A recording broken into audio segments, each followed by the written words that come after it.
Hello friends, welcome to my YouTube channel common kitchen tips. ഇന്ന് നമുക്ക് ഒരു മാങ്ങയും കൊഞ്ചും വെച്ചിട്ട് ഒരു അവിയൽ തയ്യാറാക്കാം. നല്ല ടേസ്റ്റ് ആയിട്ടുള്ളൊരു അവിയലാണ്. കൊഞ്ചും കൂടെ ചേർക്കുമ്പോൾ മാങ്ങ അവിയലിന് ഭയങ്കര ടേസ്റ്റ് ഉണ്ടാവും. നമുക്കത് എങ്ങനെ ചെയ്യുന്നതെന്ന് നോക്കാം. മാങ്ങ എടുക്കുമ്പോൾ നമുക്ക് അധികം പുളിയില്ലാത്ത മാങ്ങ നോക്കി എടുക്കണം. അപ്പോഴേ നമുക്ക് ഏറെ മാങ്ങ ചേർക്കാൻ പറ്റുള്ളൂ.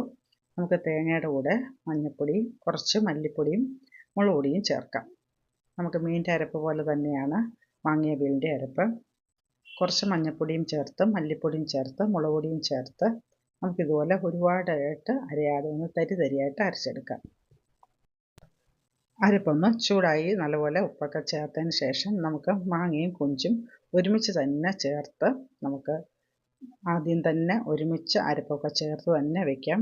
അപ്പോഴും മാങ്ങയുടെ വേവും അധികം വേവില്ലാത്തതുകൊണ്ടും കൊഞ്ചും പെട്ടെന്ന് തന്നെ ഒരുമിച്ച് തന്നെ നമുക്ക് വെന്ത് വരും. നല്ല ടേസ്റ്റാണ്. ഉപ്പും ചേർത്ത് ചെറിയ ഉള്ളിയും ചേർത്താണ് തേങ്ങയുടെ കൂടെ നമ്മൾ അരയ്ക്കുന്നത്. അപ്പോൾ നല്ലപോലെ ഉപ്പൊക്കെ നോക്കി കൊഞ്ചും ചേർത്ത് നല്ലതായിട്ടൊന്ന് കുറച്ച് വെള്ളം മതി, നല്ലതായിട്ട് എല്ലായിടും ഒന്ന് പെരളുന്ന രീതിയിൽ ഒന്ന് ഇളക്കി വയ്ക്കാം. കുറച്ച് ഉപ്പും ചേർത്ത് നമുക്ക് കൊഞ്ച് അടിയിൽ ആവുന്ന കൽച്ചട്ടിയുടെ അടിയിൽ ഇടുന്ന രീതി വേണം വേവിക്കാൻ. അപ്പോഴാണ് കൊഞ്ച് നല്ലപോലെ വേവും. മാങ്ങ പെട്ടെന്ന് വെന്ത് പോകുന്നതാണ്.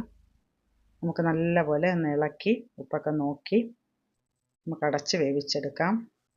നല്ല ടേസ്റ്റ് ആയിട്ടുള്ളൊരു മാങ്ങയാണ്. പെട്ടെന്ന് വേവുന്ന മാങ്ങയാണിത്.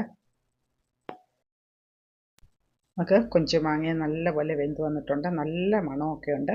നമുക്ക് കുറച്ച് കറിവേപ്പയും കൂടെ ചേർത്ത് കുറച്ച് വെളിച്ചെണ്ണയും ചേർത്താൽ മതി. കടുവൊന്നും തളിക്കേണ്ട ആവശ്യമില്ല.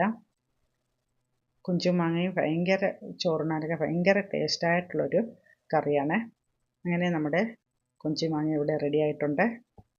നിങ്ങൾക്കിത് ഇഷ്ടപ്പെട്ടിട്ടുണ്ടെങ്കിൽ നിങ്ങൾ ഇത് ലൈക്ക് ചെയ്യുക, കമൻറ്റ് ചെയ്യുക, ഷെയർ ചെയ്യുക, സബ്സ്ക്രൈബ് ചെയ്യുക.